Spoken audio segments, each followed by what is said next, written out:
Ser podcast. Si amanece, nos vamos con Adriana Mourelos.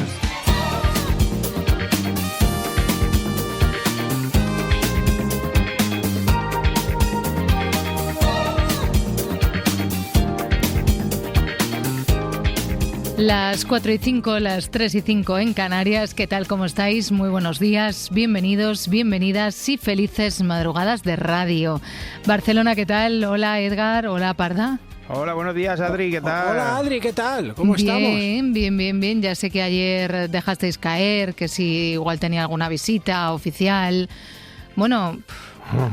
¿Estuviste en Moncloa otra vez? Que a ya ver, como te has hecho ahí... También os digo que muy lejos no pude haber ido, ¿no? Y que no se quisieron quedar conmigo porque estoy aquí otra vez.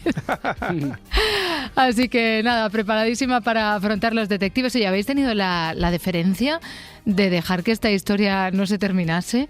Supongo que como sabíais que yo me sabía... Sí, como te gustaba. Como me gustaba y yo me sabía la solución, así no me he tenido que estudiar otra. Y Roberto tenía ganas de solucionarla, pero nos preguntó: oye, ¿se lo dejamos para mañana? Y digo, por supuesto. Por favor, claro, porque vosotros os sabéis la solución ya, ¿quieres decir, sí, claro. ¿no, Edgar? Sí. Sí. Vale, no. 900, 100, 800, si hay algún oyente ahí al otro lado que sí, que se sabe la solución o que no se la sabe pero quiere jugar con nosotros en esta madrugada, 900, 100, 800 para tratar de resolver esta historia. Atrévete a llamar. Atrévete a llamar. ¿Y qué es lo que hay que hacer? Llamar al 900, 100, 800, como con la lista de Spotify. Las mesas que dan a la calle, es como se titula este caso con el que ya llevamos 2-3 días jugando. 3 días. Ya puedo decir oficialmente que se me ha hecho bola. Vale, ya sí, ¿no? Ya vale. sí. Pues 900, 100, 800, por favor, tenemos que resolver esta historia, quizás abrir una nueva. Si no lo hacemos hoy, pues que ya sea mañana el día de una... Pero esta ya tiene que quedar ventilada. A la Parda se le ha hecho bola. Yo ya me sé la solución y si sigo muchos días con ella en la cabeza, pueden pasar dos cosas: que o se me olvide o que la suelte en antena sin darme cuenta, y eso no quedaría nada bonito molaría. tampoco. Así que 900, 100, 800, la historia es esta: las mesas que dan a la calle. Era la quinta vez que Benítez acudía a aquel bar.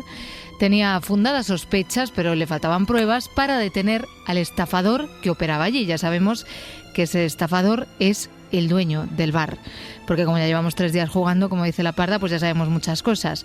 Que era la quinta vez que Benítez acudía al bar, que las otras veces había entrado al bar, pero que esta vez no iba a entrar, y lo que estaba haciendo es esperar a que salieran los que se habían sentado en esas mesas, en esas determinadas mesas, en este caso en las que daban a la calle, porque ellos, solo ellos, podrían servirle como testigos.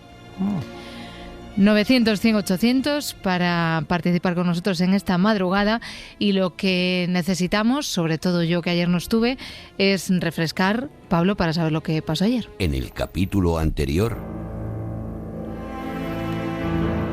¿Son estafados por las máquinas tragaperras?, pregunta Edu a tope. No son estafados por las máquinas tragaperras. ¿El jefe tiene algún cómplice?, pregunta Manuel05. Yo digo que no tiene ningún cómplice. Esto lo escribe Concha en YouTube. Dice: se hace pasar el dueño por uno de los camareros para cobrar las propinas. Tampoco. ¿Es importante saber por quién se hace pasar? Sí, es importante. Manuel05 también ha escrito: ¿el jefe infiltrado ofrece algún tipo de charla?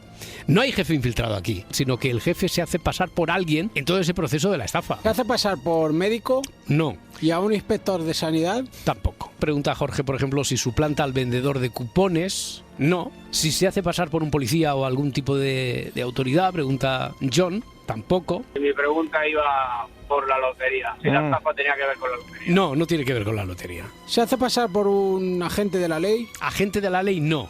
Ni por un comercial de... Por un comercial de algún suministrador del bar. Sí. Tampoco se hace pasar el dueño. ¿Se hace pasar por bombero? Por bombero tampoco. ¿Técnico del gas? Técnico del gas tampoco. Ni por enfermo, como preguntaba Vanessa aquí en YouTube. ¿Tiene deudas el negocio? Carece de importancia. ¿Lo que quiere es vender el negocio? No. ¿Y se hace pasar por un gestor? No.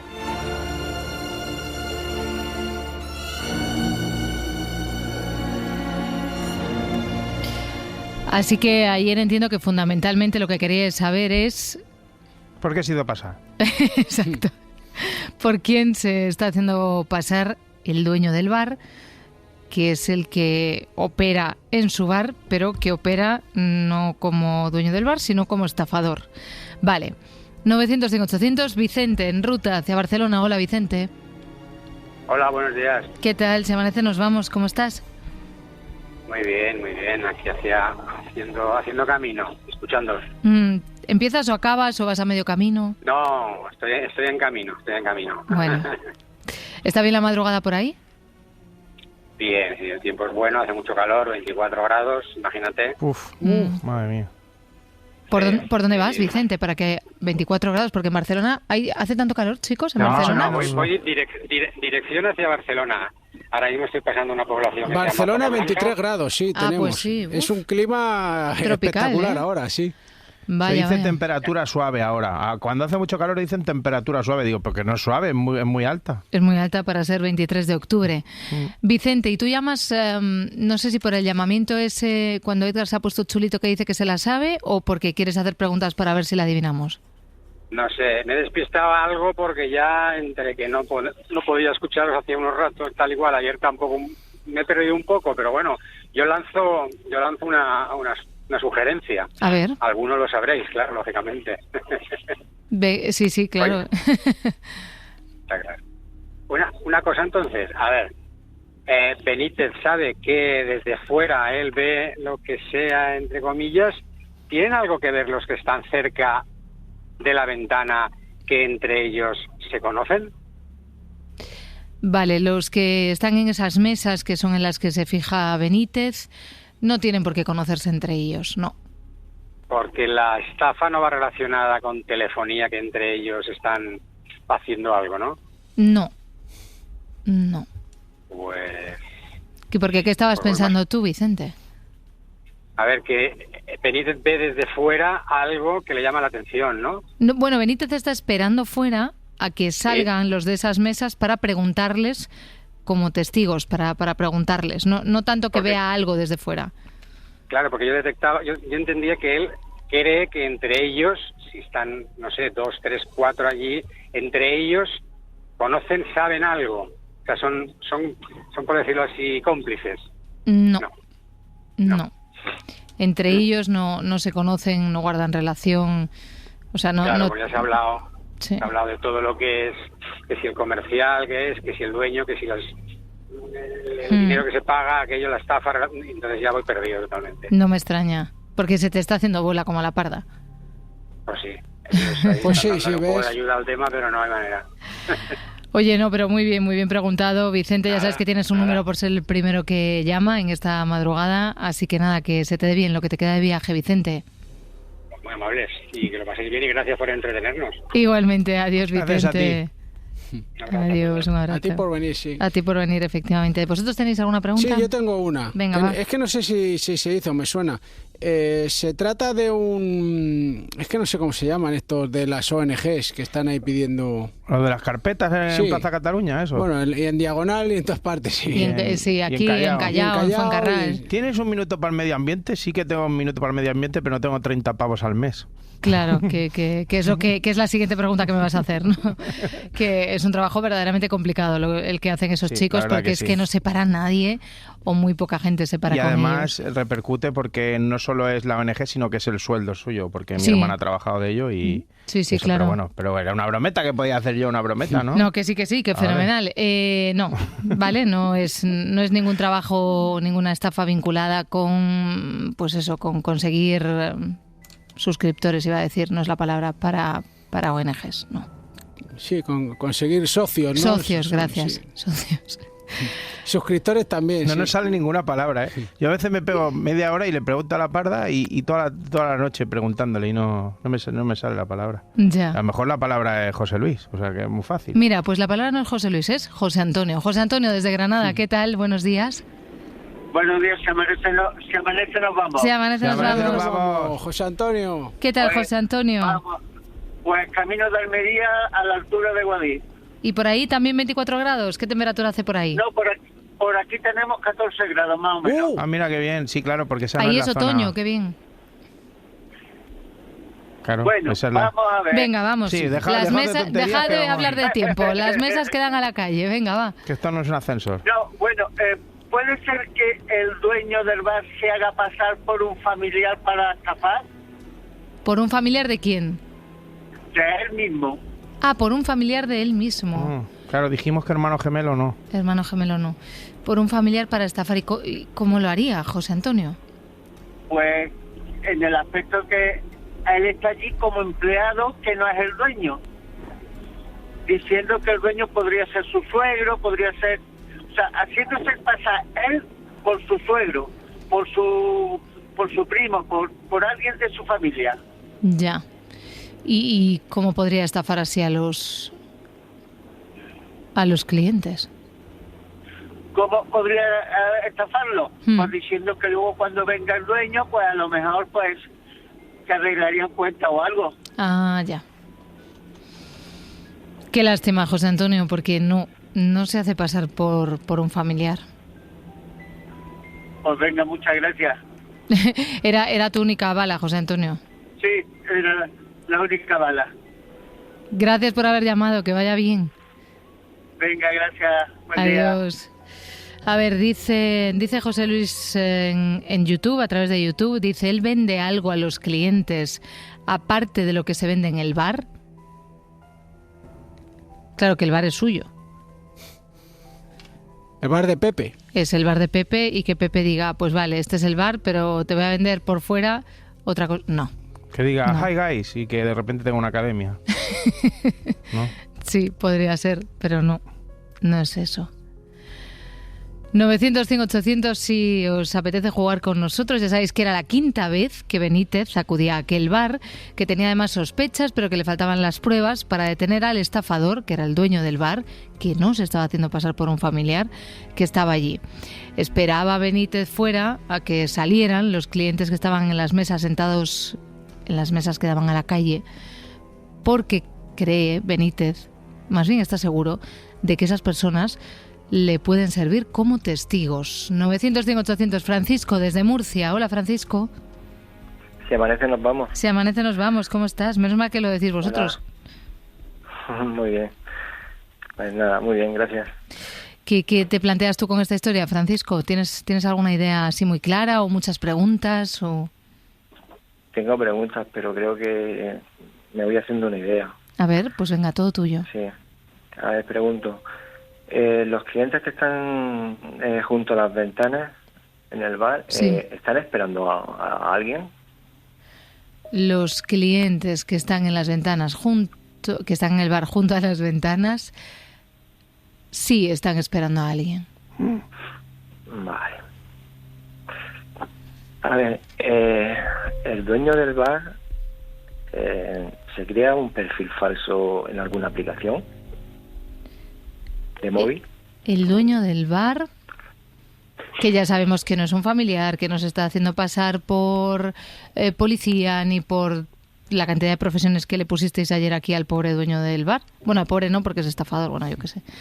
Se está forrando. Efectivamente. O sea, tú planteas, Francisco, que se esté haciendo pasar por alguien, o sea, esté usando un perfil en una aplicación. Una cita de Tinder. Una cita Una de Tinder. identidad falsa en alguna aplicación. Una por identidad ejemplo, falsa en una aplicación alguna... de citas o algo así, sí. Sí. Pues, a ver, Francisco, una aplicación... La verdad que sí. ¡Oh! Pero qué ¿Sí? buenas dos ha hecho, ¿eh? Sí, Francisco. Vale, pues... ¡Qué buenas! Entonces... A ver. A ver. Puede ser que el dueño del bar Sí. esté citando o esté quedando con esas citas Mm. que él consigue a través de la aplicación en su propio bar. Claro, Para que... Ya está. claro. ¿Y entonces qué ocurre? Ya lo has solucionado, Que- ¿vale, Francisco? Pero estoy para que me des el razonamiento completo para quedarnos a gustísimo. Bueno, pues el dueño del bar lo que estaría haciendo sería citar a estas personas ahí en su propio bar, Sí. hacerlas esperar a que lleguen la persona que ellos creen que tiene que llegar con la que han Claro. quedado, Que nunca va a llegar Sí, porque citando- es el dueño del que bar, nunca ¿no? van a llegar porque es él, y él mientras pues le está sirviendo Claro. Copazos, o lo que sea, para decir, mira, para ahogar las penas, ¿no? Y seguro que le decía, a mí Sí. me esperas con una botella de vino buena de Vega Sicilia. Ahí que es lo que está. más me gusta. Por ejemplo, claro. Francisco, te Y vas a bueno. llevar aplausitos, no, muchos aplausos. Qué bien, además nos ha visto, o sea, iba diciendo y digo, hola, Francisco, hola, hola. toda además, tranquilidad, exacto, qué manera de resolver la historia desde la más absoluta calma. Hombre, que... Lo tenías clarísimo porque has venido ya a tiro fijo. Bueno, clarísimo, ¿no? Tú di que sí. Clarísimo, ¿no? Pues la tranquilidad es lo que más se busca. Me había hecho una idea, Sí. pero claro, no lo tenía claro del todo. Bueno, Y- ya hacer las preguntas y las preguntas que han tenido una respuesta afirmativa, pues Sí. sí, ya sí. Oye, ¿y tú esto lo habías leído, lo habías escuchado o te ha venido a raíz de todas las preguntas que se han hecho aquí estos 3 días jugando a este caso? Me ha venido a través de las preguntas que se hicieron, sobre todo ayer. La Parda preguntó, creo que si era, se estaba haciendo pasar el dueño del bar por YouTube Sí. o algo así. Sí, y ahí Roberto se quedó medio dijo que callado, no, sí. pero. Dijo No, no, pero. pero. Y entonces relacioné eso con... O me llevó a relacionarlo con lo del tema de alguna aplicación o, Qué o bueno. algo así. Pues ya está, le he dado Qué la bueno. preasistencia que se llama en Total, fútbol ahora. total, le has dado Sí, la preasistencia sí, total. sí. Oye, decíamos Roberto y yo que esta historia efectivamente estaba basada en hechos reales y efectivamente es que no sé si será un pingüino de esos que tanto manejabais en la ventana, Edgar, Roberto y tú, pero es verdad que hay varias noticias.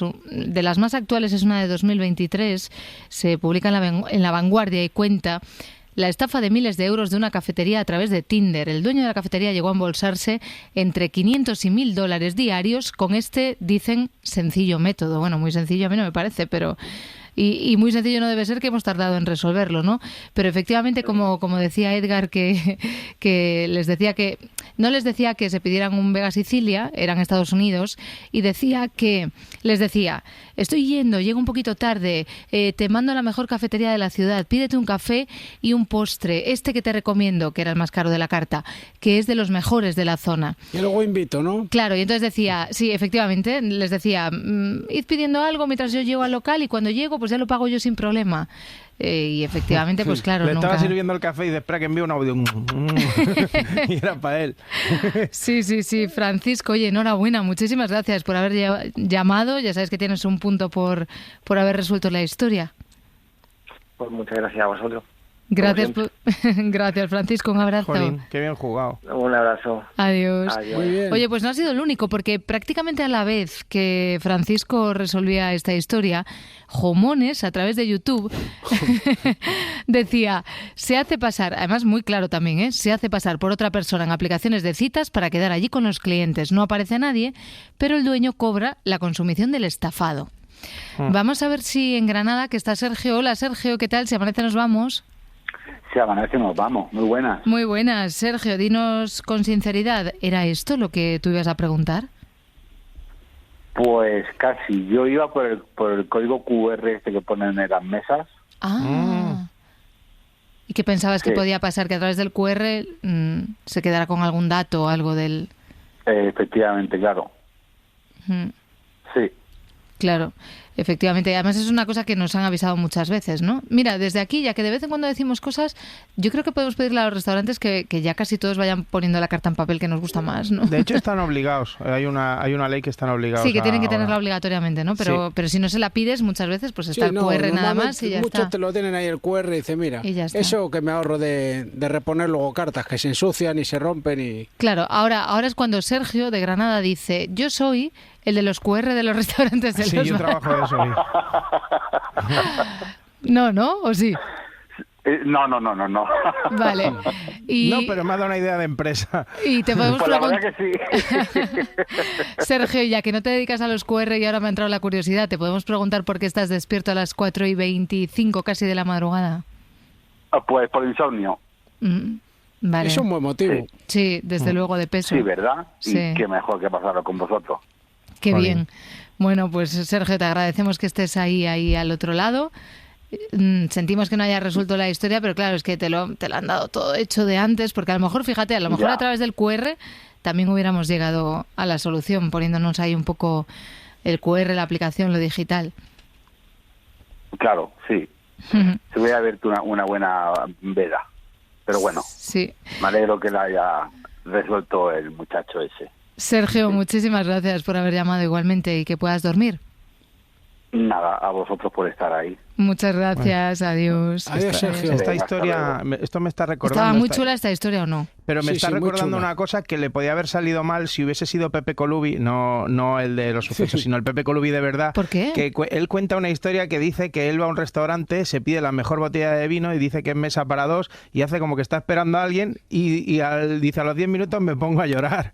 Dice, muy mal se me tiene que dar para que no me inviten a la botella de vino. O sea que... Sí, bueno, en un capítulo de Friends pasa algo parecido, sí, que a Ross le dan plantón porque está todo programado y le invitan a unas croquetas. Ay, es verdad. ¿Ves? Pues sí, bueno, pues está todo pensado ya. Todo lo de antes. predijeron en Friends. Efectivamente, sí. Pero bueno, a este le salía bien. Al menos a este que sale en este artículo de La Vanguardia, entre 500 y $1.000 se embolsaban diarios, ¿no? En consumiciones. Una idea, En consumiciones. Una idea de lo que no se debe hacer. Hombre, pues sí, es verdad, no se debe hacer. No se debe. Oye, has mencionado a Pepe Colubi y me viene fabuloso porque el Pepe Colubi de los sucesos es el otro jefe de Luismi. Sí, al que quiere más que a Roberto, eso es así, lo podemos decir abiertamente. De todas formas, Luismi ya se va preparando ahí en su observatorio y nos tiene que contar, bueno, nos ha dicho que luego nos va a hablar de que... O estamos preparados ahora, bueno, vais a tener que escucharlo porque es que o estamos preparados ahora o van a pasar muchos años y no vamos a poder hacer según qué cosas, pero eso no lo quiere contar ahora específicamente.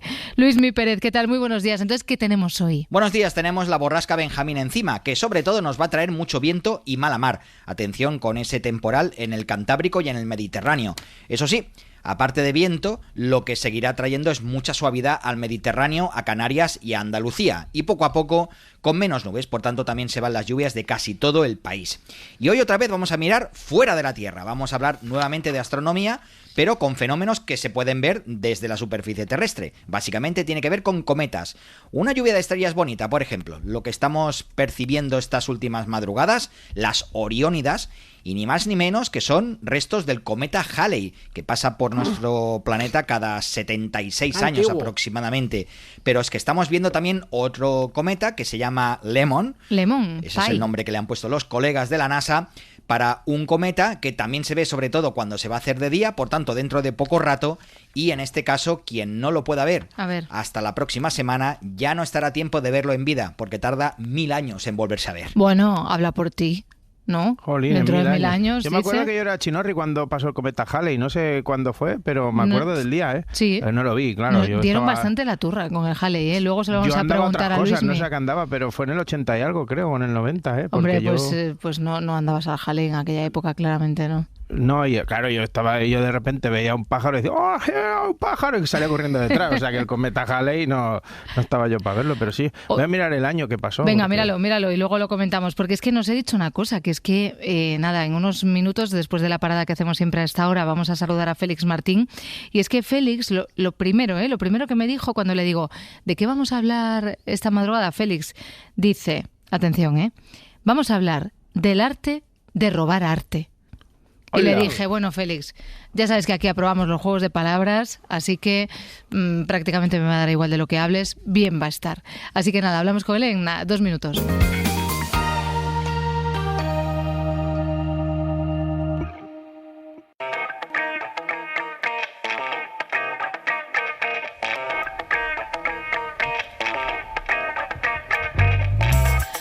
Félix Martín, fiscal de guardia para nosotros cada madrugada de jueves. ¿Qué tal, Félix? ¿Cómo estás? Muy buenos días. Hola, buenos días, Adriana. ¿Cómo estás? Muy bien, pues aquí nada, fascinados. Tengo a Edgar y a La Parda con el título que nos has dado, con ese juego de palabras de El arte de robar arte. a ver si les gusta, Vamos, no tengo ninguna duda. Ya solo el juego de palabras, ¿a que sí? Sería la primera vez que no nos gusta algo, o sea, que hace Félix. Porque antes de empezar, Félix, hemos dado el titular, pero vamos a empezar este juzgado de guardia con algo que yo creo que a muchos les va a sonar. Trabajo de limpiador en el Louvre. Las obras de arte que limpio valen millones. Una fundación realizará la subasta de un collar que perteneció a María Antonieta. Nosotros lo robaremos. Entraréis como limpiadores y saldréis millonarios. ¿Preguntas? Sí. Mientras nosotros nos arriesgamos, ¿tú qué harás? ¿Yo? Yo compraré el collar. Claro, pues ¿qué va a hacer? Pues comprar el collar. Félix, es verdad que a todos nos ha venido a la cabeza esta serie, lo que ha ocurrido este fin de semana en París, parece sacado de un capítulo, de cualquier capítulo, pero bueno, este es el tráiler oficial de la serie de Lupin. Un robo espectacular, planificado al milímetro, en el lugar más vigilado del mundo del arte, en el Museo del Louvre. Un grupo de ladrones ha conseguido burlar la seguridad y llevarse parte de las joyas de la corona francesa. Es que es de película. Hoy sí que tenemos un caso digno de novela negra, pero también, Félix, de código penal, un poco a partes iguales, ¿no? Pues sí, a ver si os pasa igual que a mí, chicos. Es de esos casos que a los fiscales, a ver si a vosotros, te hace tener un pequeño dilema. Por un lado, obviamente te escandaliza el delito, y por otro lado, ¿nos pasa que hay un poco de fascinación por la inteligencia? Sí. ¿A que sí? Total. Sí, hombre. Total. No me preguntes de qué lado estoy. No pongas a Edgar en ese brete, Félix. ¿Ves? Pues esto es lo que... ¿Y por qué nos pasa siempre? Es lo que no hay que hacer. ¿Por qué nos pasa esto siempre en este tipo de delitos?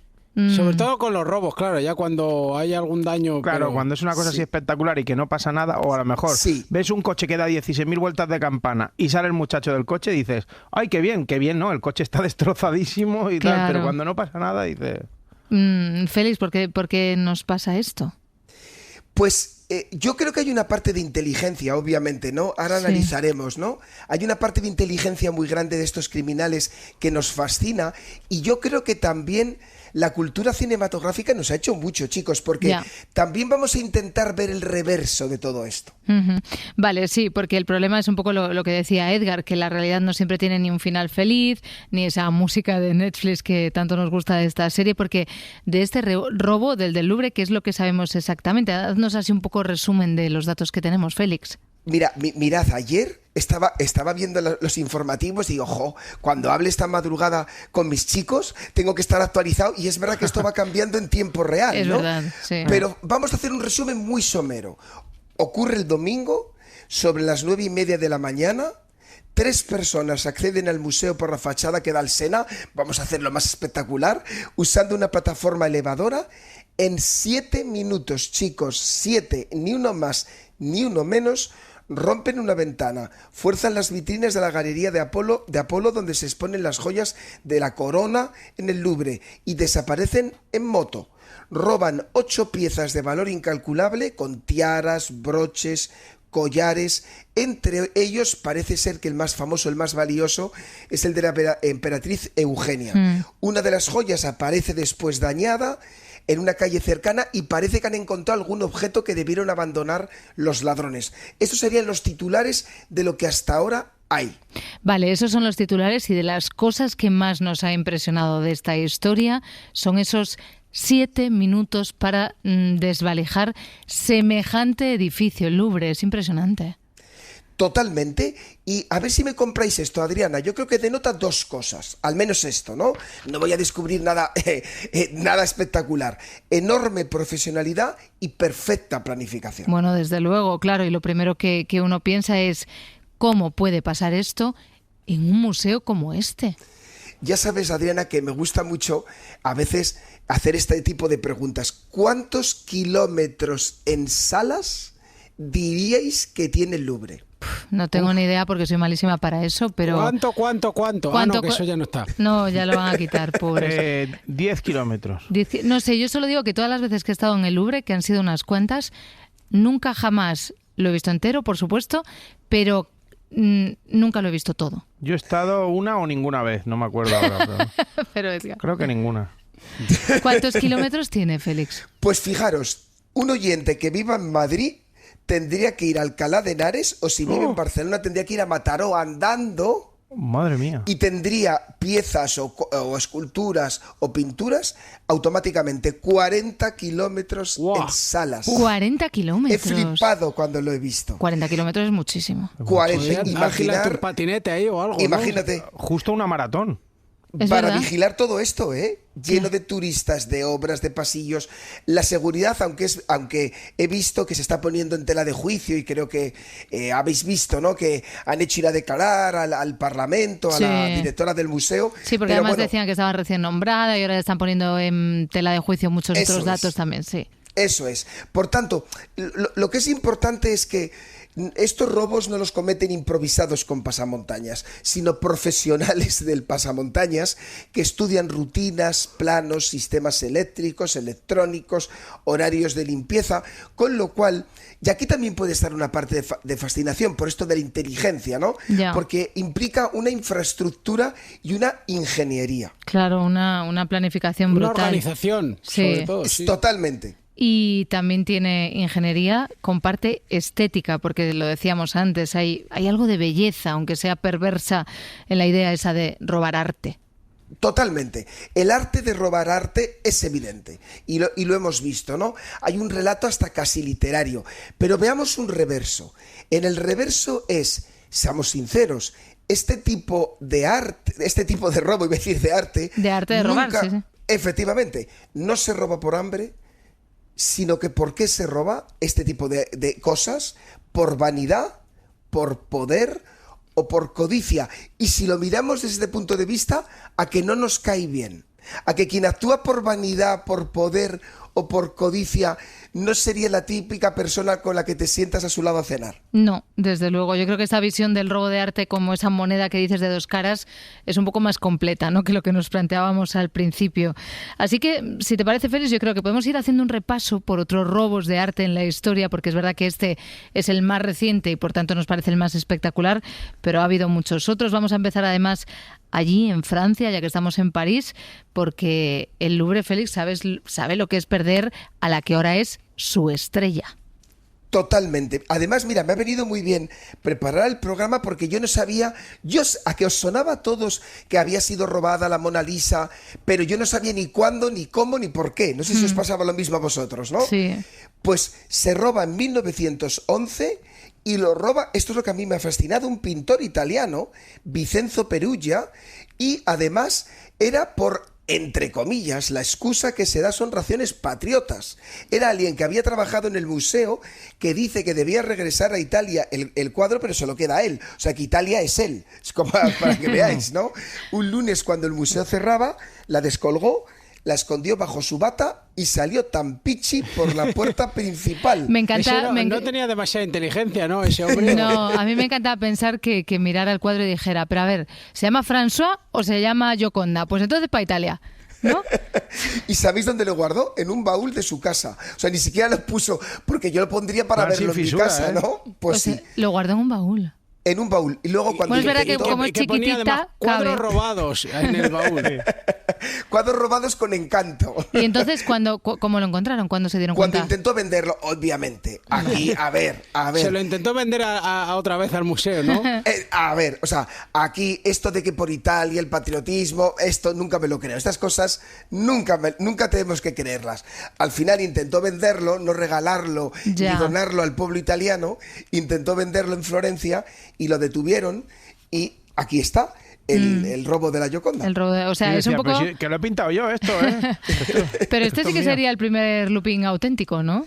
Totalmente, y el más torpe, como habéis visto. Pero fijaros, aquí se produce, chicos, otra cosa de la que hemos hablado mucho nosotros. Sin embargo, el gesto convirtió a la Mona Lisa, que ya era famoso, pero no tanto, en el cuadro más famoso del mundo. Ya. ¿A dónde voy con esto, chicos? Que el crimen muchas veces crea el mito, aunque no debería, ¿no?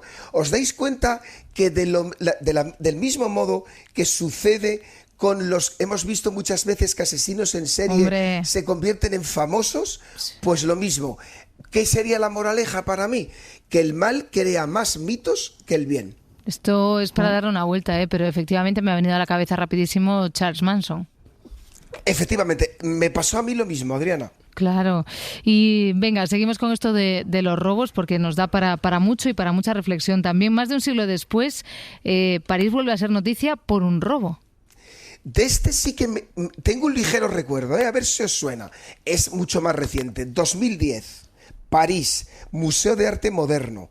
Un ladrón entra en la madrugada, rompe el cristal y se lleva 5 cuadros que el museo tenía valorado en cuánto 100 millones de euros. Madre mía. La Interpol, sin embargo, lo valoró en 500 millones de euros. Este eligió bien, ¿eh? Eligió bien. ¿Qué eligió? Pues las cámaras de vigilancia, fijaros, graban la imagen de un hombre enmascarado, le llamaban el ladrón enmascarado, ya sabéis lo que nos gusta, ¿no? Sí, claro. La película. Efectivamente, cuando entra en el museo, pero los guardias nocturnos no vieron nada, entre otros cuadros de Picasso, Matisse y Modigliani, entre otros. En su oída tiene el tiempo y la desfachatez el autor de dejar los marcos, se llevó solamente el lienzo. Es que el marco pesa mucho, Félix. Que hay que tener sangre fría, A las 7 de la mañana, cuando llega el personal del museo, se constató que las obras habían desaparecido. Se rompió la verja que rodea el museo y entraron por una ventana rompiendo varios candados. Ahora viene la letra pequeña. ¿Sabéis que la alarma llevaba 2 meses sin funcionar? Nosotros no lo sabemos, pero seguro que ellos lo sabían. Esto es.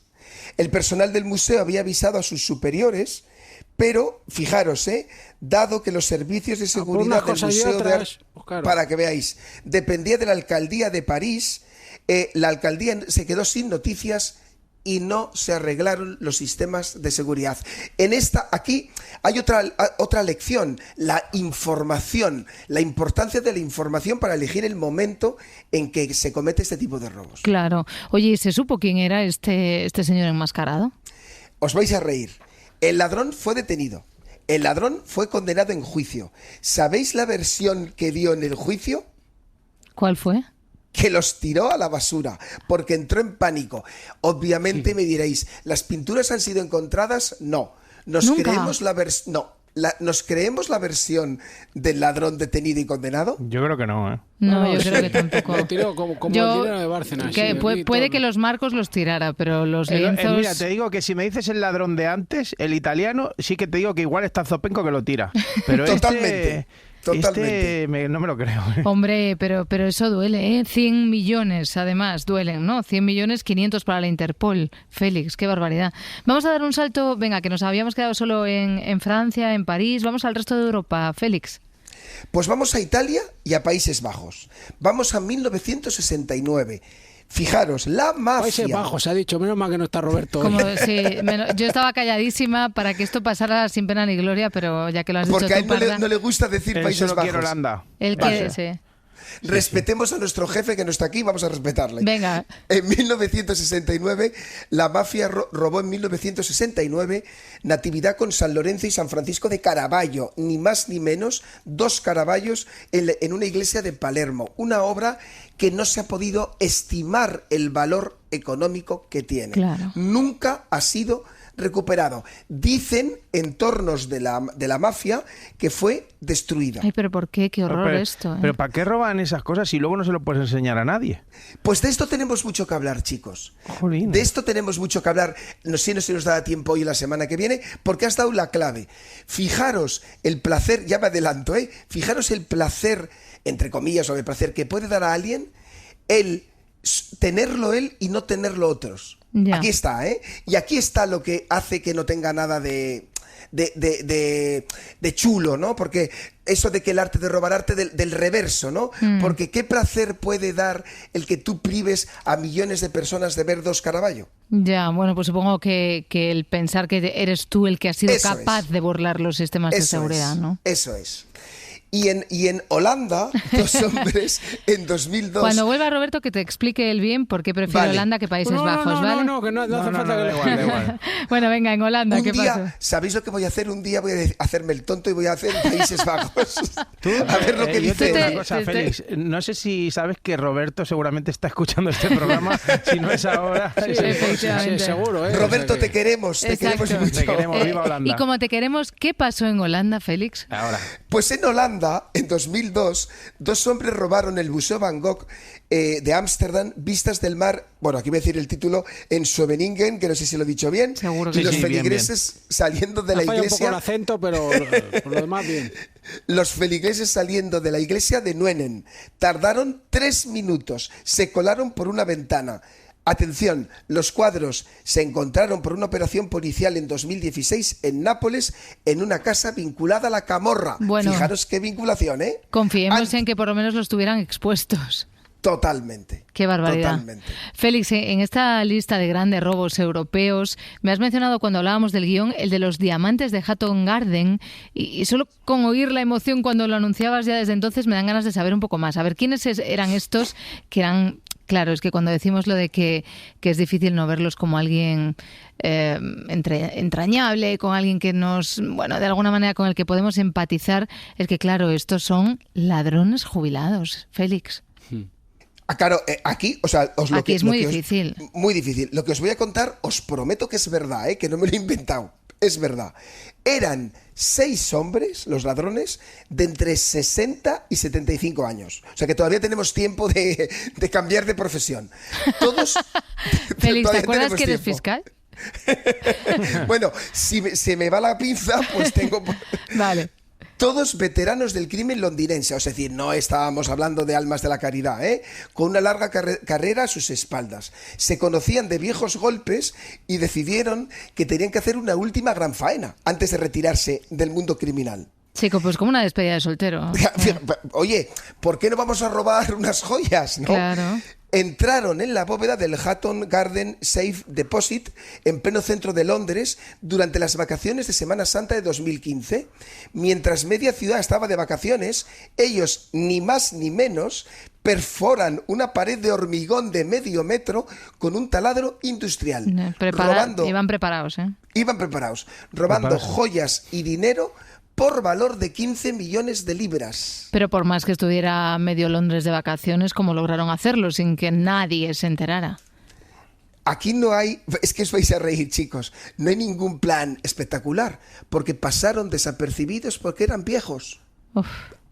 No despertaron sospechas, entraron y salieron varias veces del edificio vestidos como técnicos en horario laboral. ¿Quién va a desconfiar de personas mayores, apacibles? Y durante 4 días seguidos, pasando la policía, pasando todo el mundo por ahí, trabajaron a las claras perforando la bóveda. Qué barbaridad. No usaron armas, no usaron violencia, solo paciencia y herramientas. Había uno ahí taladrando y el resto mirando y dirían, pues mira, son jubilados de toda la vida. Esto es. Intentaban que no sospecharan, uno fuera dando de comer a las palomas, todo estaba bien preparado. Pero ¿y cómo se dieron cuenta de que al final no eran unos hombrecitos apacibles? Pues 2 fallos que siempre pasan. Ya estamos. Siempre pasan. El fallo del yayo. La dentadura el fallo típico de la cámara de seguridad que capta la matrícula de la furgoneta. Vaya.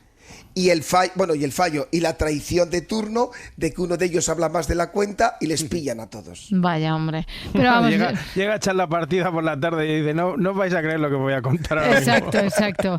Pero vamos, esto sí que es peliculero, Misión Imposible, James Bond, o sea, jubilados con taladro y furgoneta. ¿Qué pasó con ellos después?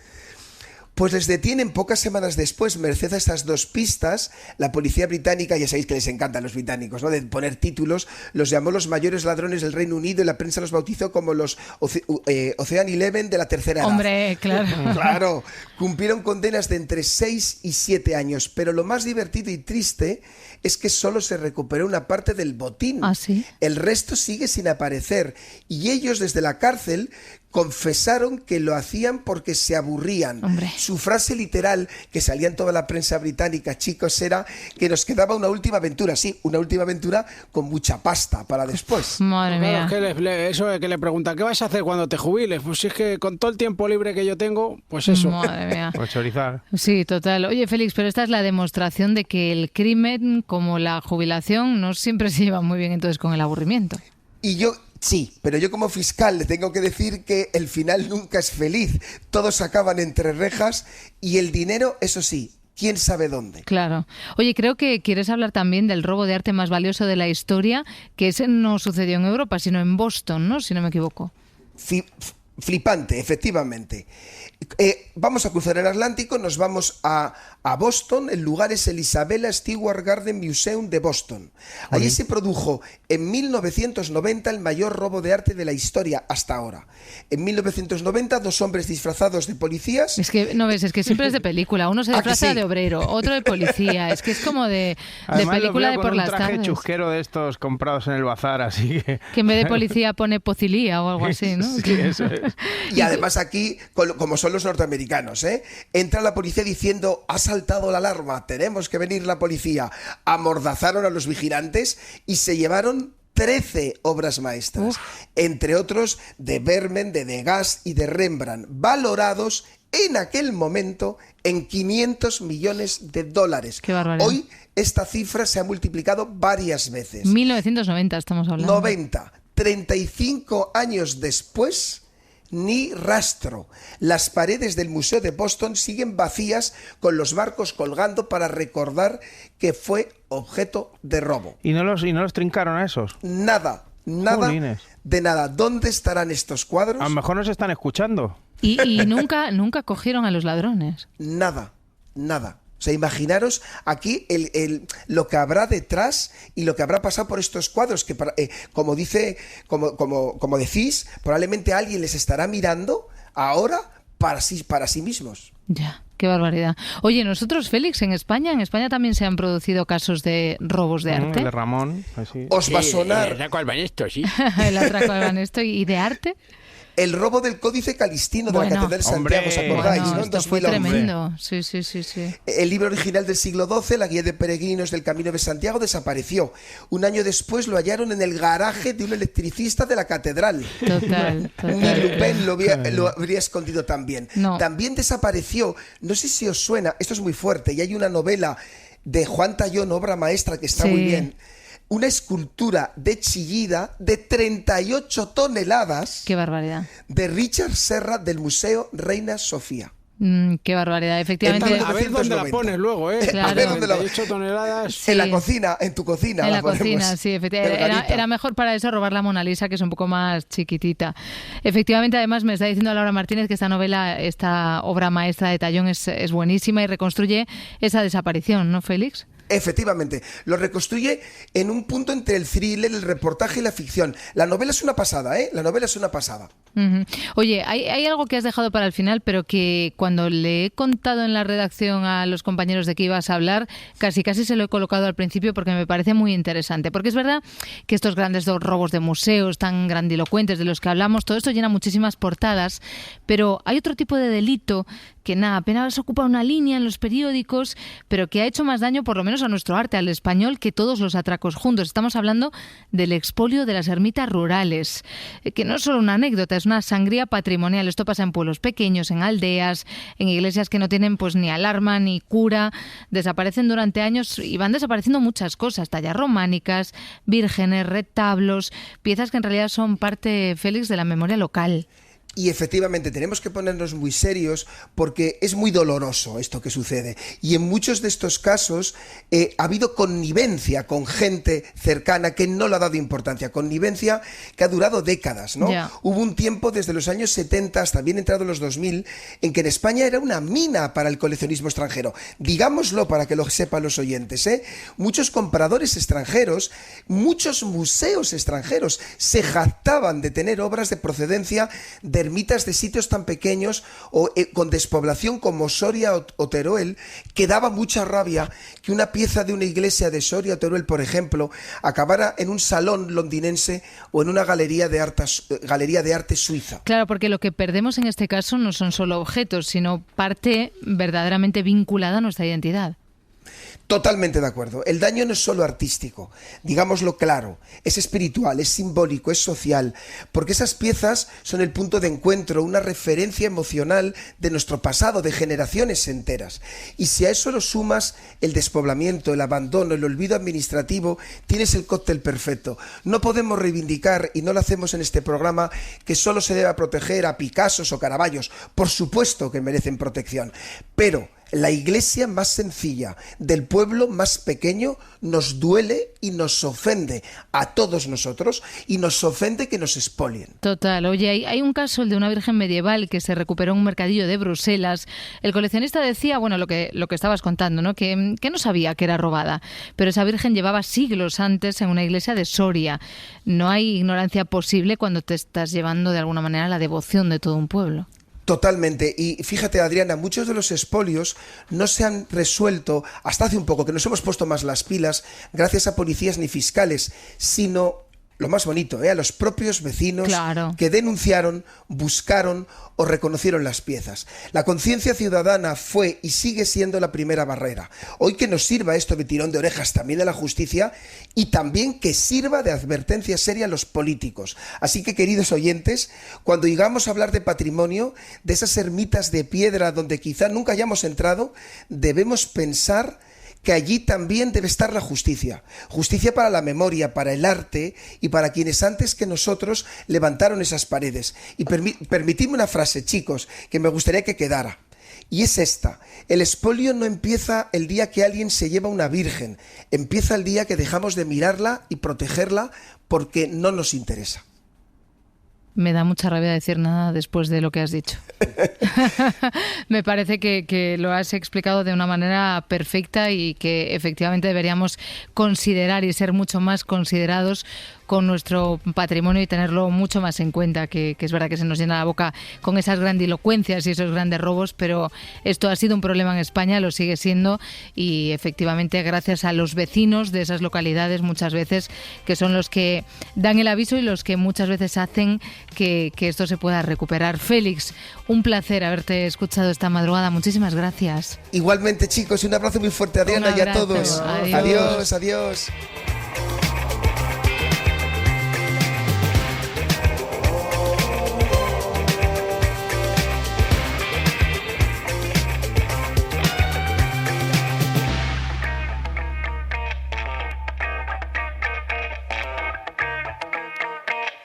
Si amanece, nos vamos. Cadena SER. Para no perderte ningún episodio, síguenos en la aplicación o la web de la SER, Podium Podcast o tu plataforma de audio favorita.